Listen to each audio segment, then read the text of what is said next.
Merci, mon cher Bas. Alors, je remercie d'abord évidemment la Commission européenne de nous présenter donc les détails du plan d'action sur le trafic d'espèces sauvages. Comme vous l'avez déjà souligné, le commerce illégal d'espèces sauvages est un facteur d'appauvrissement de la biodiversité qui a en outre, et on le sait tous, des conséquences socio-économiques absolument dévastatrices.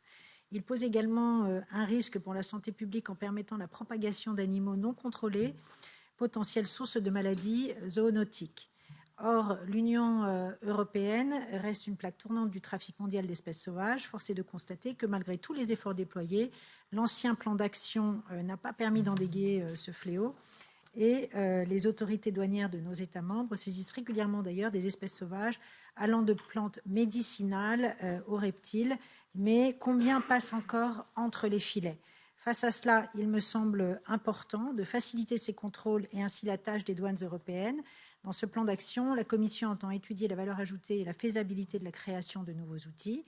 Et parmi eux, une liste positive des espèces dont les spécimens prélevés dans la nature peuvent être commercialisés et détenus en tant qu'animaux de compagnie.